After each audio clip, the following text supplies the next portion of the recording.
Breaking news చూస్తున్నాం. పల్నాడు జిల్లా చిలకలూరుపేటలో ఈ నెల 4న 5గురు విద్యార్థుల మృతికి కారణమైన రోడ్డు ప్రమాదం చిక్కుముడి వీడింది.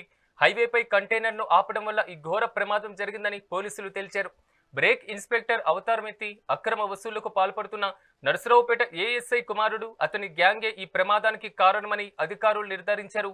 కారులో నుంచి దిగి కంటైనర్ను ఆపమని సైగ చేయడంతో ప్రమాదం జరిగిందని తెలిపారు.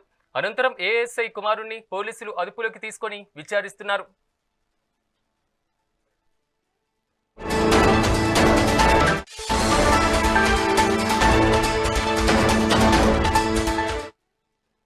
పల్నాడు జిల్లా చిలకలూరుపేటలో ఈ నెల 4న 5గురు విద్యార్థుల మృతికి కారణమైన రోడ్డు ప్రమాదం చిక్కుముడి వీడింది. హైవేపై కంటైనర్ను ఆపడం వల్లే ఈ ఘోర ప్రమాదం జరిగిందని పోలీసులు తేల్చారు. బ్రేక్ ఇన్స్పెక్టర్ అవతారమెత్తి అక్రమ వసూళ్లకు పాల్పడుతున్న నర్సరావుపేట ఏఎస్ఐ కుమారుడు అతని గ్యాంగే ప్రధాన కారణమని తేల్చారు. ఇక ఇదే అంశానికి సంబంధించి మరింత సమాచారం పల్నాడు జిల్లా నుంచి మా ప్రతినిధి స్వామి అందిస్తారు. స్వామి, చెప్పండి, చిలకలూరుపేట ప్రమాదానికి ఏఎస్ఐ కుమారుడు అతనితో పాటు ఉన్నటువంటి గ్యాంగే ప్రధాన కారణమని ప్రాథమికంగా నిర్ధారించడం జరిగింది. అదుపులో కూడా తీసుకున్నట్లుగా తెలుస్తుంది. తాజా అప్డేట్స్ ఏంటి?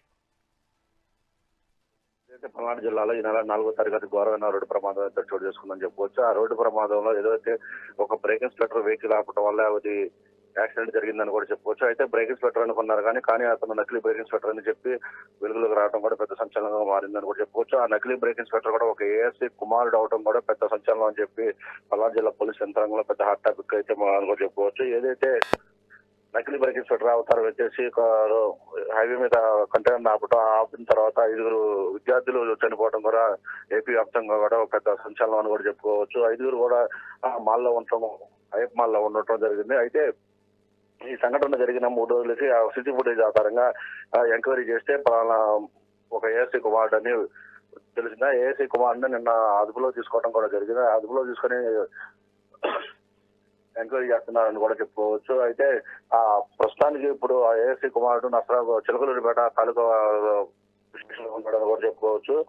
ఏదైతే ఏఎస్ఐ కుమారుడు అయినటువంటి వెంకట నాయుడిని పోలీసులు అదుపులో తీసుకుని ఎంక్వైరీ చేయగా కొంతమంది వాళ్ళ ఫ్రెండ్స్ కూడా ఉన్నారని కూడా చెప్పడం జరిగింది. అయితే ఏదైతే ఇతనిపై గతంలో కూడా రౌడీ షీట్ కూడా ఉండటం జరిగింది. గతంలో 2023లో కూడా నకిలీ బంగారం ఇచ్చేసి 40 లక్షల రూపాయలు ఇచ్చి ఉడాయించిన దాంట్లో కూడా ఇతను ప్రధాన సూత్రధారని కూడా చెప్పుకోవచ్చు.